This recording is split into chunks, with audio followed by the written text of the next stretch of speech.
There's the tornado. Oh my God.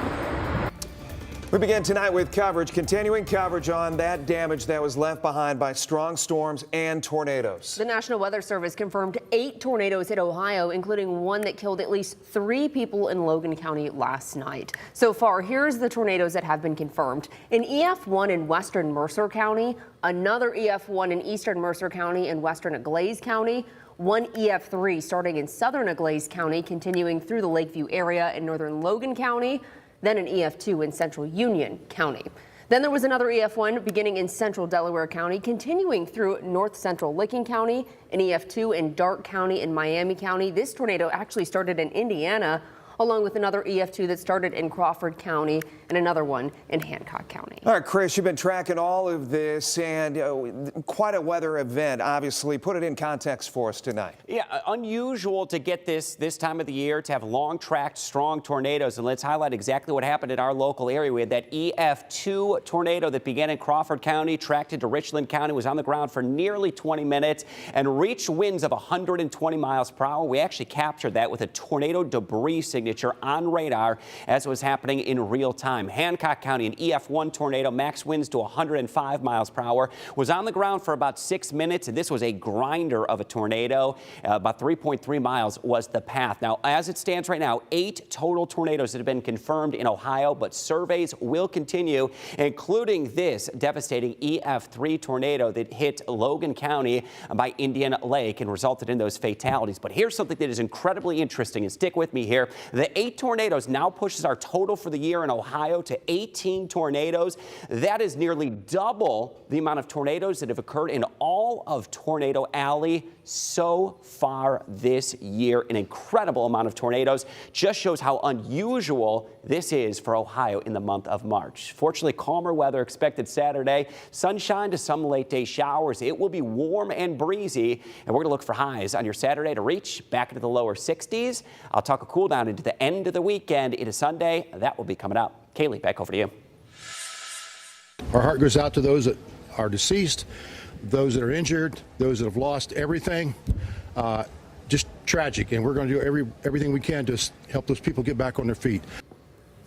In Logan County, where those 3 deaths were, the sheriff and the Logan County EMA released a statement tonight. Yeah, it reads in part, search and rescue has been completed. We are beginning to move into the recovery phase. The area is still dangerous. We urge caution to everybody. Damage assessments will begin tomorrow. We anticipate sharing that info once it is complete. WTOL 11 was there in Logan County tonight to get a look at the damage. People living in Lakeview, that's just south of Lima, told our crews they were ready for the storms, except no one expected them to be this powerful this early in the year.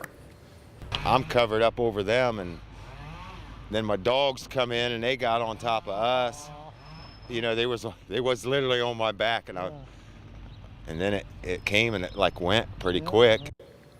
According to the county sheriff, Randall Dodds, first responders flew in overnight from surrounding counties, working until 4 a.m. to check 1,700 homes in the area. Ohio Governor Mike DeWine touring the damage in the Indian Lake area and said he was amazed at the resilience, the toughness, the strength of the people there.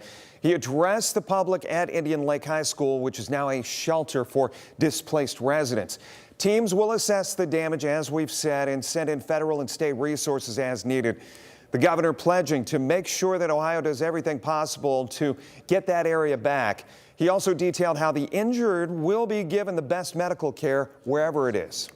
And that system was put into effect last night, and it worked exceedingly well. I don't have the exact numbers, but if you look at this whole part of the state, we had at least 20 people go to different hospitals. I think it was 5 or 6 hospitals where they actually ended up in. So we had great cooperation from hospitals from Toledo to Lima, Dayton, and certainly in Central Ohio as well. And all day long, donations, look at this, donations have poured into Indian Lake High School, which is also acting as a shelter for displaced residents. Local officials say they will begin accepting donations again tomorrow morning, beginning at 10 in the morning. Just east of Bluffton in Genera, the community there banding together to try to deal with the damage. Reports indicate more than 5 homes were damaged. That included roofs lost on homes and barns, clothing and pieces of sheet metal across yards and in trees. There were also down power lines and limbs. One family member telling us they were just thankful nobody was hurt. No, we didn't really, I think, have time to think. I had told my mom, like, she was like, well, why didn't you take cover? Why didn't you? And I'm like, you don't see it till you see it, you know? You go through, like, the test drills and the tornado drills, and you do all of that, and to see it in real life, like, it was insane. Residents expect more of the same tomorrow. For all of our coverage the last 24 hours, go to our website, WTOL.com.